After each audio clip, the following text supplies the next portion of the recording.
Sup boys, I need to start with a quick plug for Pro here. We have this new tool coming out soon, which is just a curve visualizer in 3D so you can see the curves from all angles. You can also use your phone's camera to view the stick in your space and compare it to whatever curve you're currently using, so you can really see what you're getting into before you pull the trigger on one of our sticks. Our next batch of inventory is coming right at the end of August, and it's by far our best batch yet.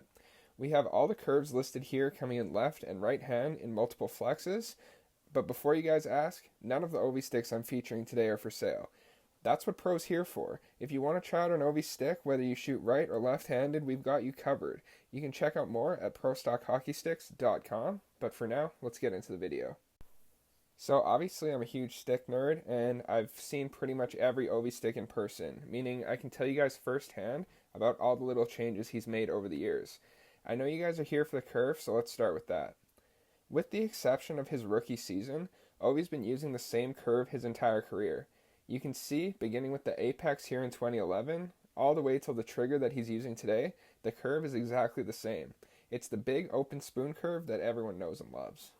If you're wondering where this curve came from, on these old orange vectors that he was using in his second year, he was still using a P92 curve, but they have a fiberglass blade, so it bends pretty well when you heat it up, and this isn't actually an Ovie stick, but it had like a P92 type curve on it, so to show you what I mean, I gave it the old heat gun and tried to make it as Ovie-like as possible.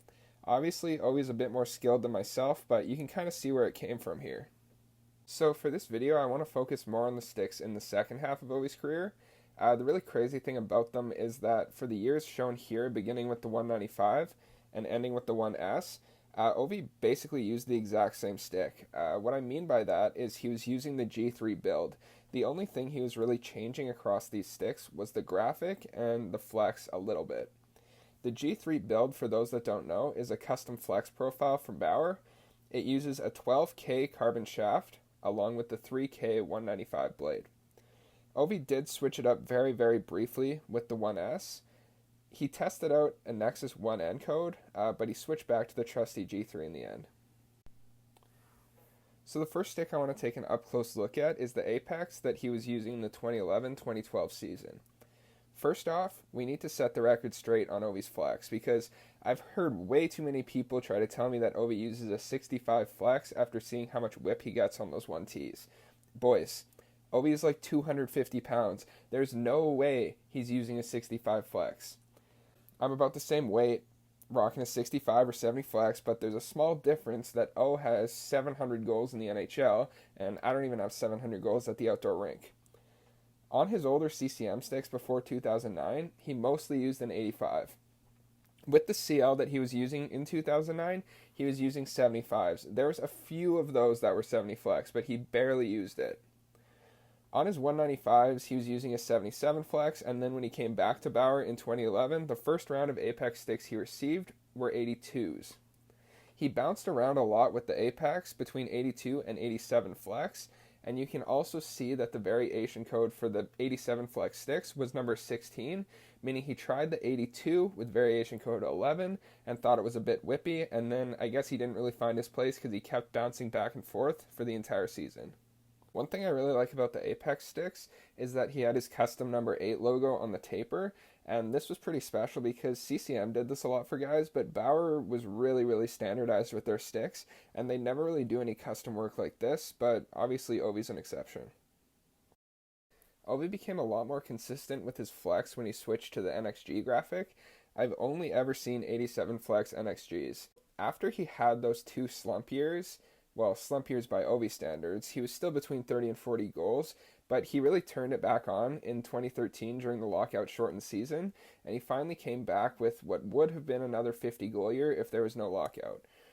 This stick was the first time that he used the same graphic for multiple seasons, and he followed that lockout year with 2 back-to-back 50-plus goal seasons.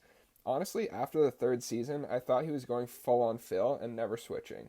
To show you how much he loved the NXG graphic, let's take a look at the production numbers. So if you take a look at these codes, T11 on the top is the Apex, and that just means that it was built in 2011.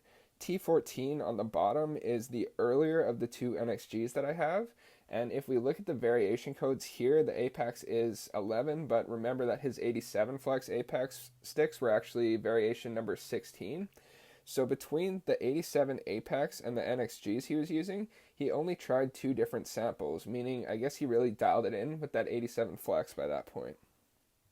Now looking at the 2 different NXG graphics, we have a 2014 build and a 2015 build. Remember that the MX3 was released between these 2 years. When we look at the variation codes, there was a huge jump from number 18 to 31, even though the stick is exactly the same. The reason for this huge jump is Ovie was the Bauer poster boy at this point, and they obviously wanted him using the newest graphic, because that's what they want to sell to the kids. They tried everything, they even threw his custom logo on the taper, but he just didn't want to use the MX3. He tried it for like 2 or 3 games, but he never switched from the NXG.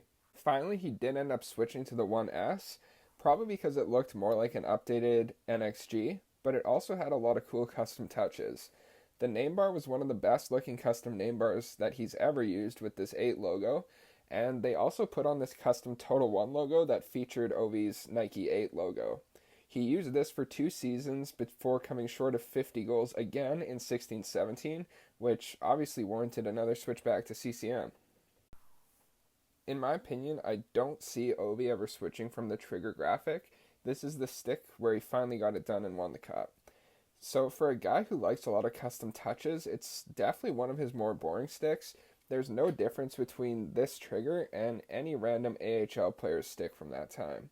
The Trigger was definitely significant though, because it was one of the biggest changes that Ovie's made to his specs and his tape job during his entire career. So coming from his 87 Flex Bauers, CCM sent him 90s, which should be good, but we all know that CCM 90 Flex is a lot whippier than an actual 90. So he ended up switching a lot between 90, 95, and 100 Flex, which is pretty wild because not too long ago he was stuck on 75s and now he's using 100s. The major change that I saw first thing when I saw this stick was that he switched from the standard grip that he's used since the beginning of his career to the basketball grip. The handle tape job is the other really significant change that Ovie made during his cup season. So before 2016, Ovie was always using stretch grip, not always, but mostly, and he'd often switch between red and navy. Sometimes he'd even throw a white one in there. But after the 1S in 2016, he's always used the red Pro grip. On the Trigger, he made another further adjustment then. So you can see on the NXG here, he just did the thin knob, and he'd go around about 12 to 14 times. So I've sat behind the bench, and I've counted because, yeah, I'm a freak, I guess. On the Trigger, though, he added these 3 to 4 strips of thick white tape under the knob, and he also does a much larger knob now, so now he goes around about 20 to 22 times. If you look at his gloves, you can see why he does this. He holds the stick with his pinky off the top so that when he grips the end with the 2 middle fingers, he'll have a much better grip using this style of knob. The blade tape job's been really consistent since 2006, but the only time he really switches it up is in warm-up. For some reason, in 2017, when he switched back to CCM, every time he goes out for warm-up now, he does a full sock tape job. Now, if you guys want a proper video on how Ovie tapes his stick, just drop a comment, because I know there's a lot of awful videos out there. Like, I'm sorry, Savvy, but Ovie doesn't use red cloth tape on the knob. Like, come on. So, if you want one from someone who actually knows what they're talking about, just let me know. So, there's a bit of a weight difference between his 2 all-time sticks here. The NXG comes in at 425 grams, which at the time wasn't super heavy, but not super light.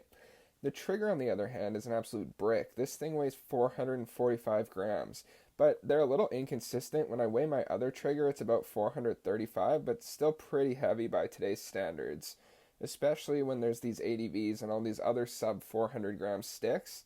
But when I weigh my Line sticks, they're also coming in way above 450 grams. So maybe there's a direct correlation between stick weight and having an Unreal one-timer. These guys must know something that we don't. Yeah, that's pretty much all I got for you boys. If you're really desperate for an Ovie twig now after seeing this, we're going to have some in left and right-handed coming in at the end of August. We have 70, 77, and 85 flex. That's all I got. See you in the next video, boys.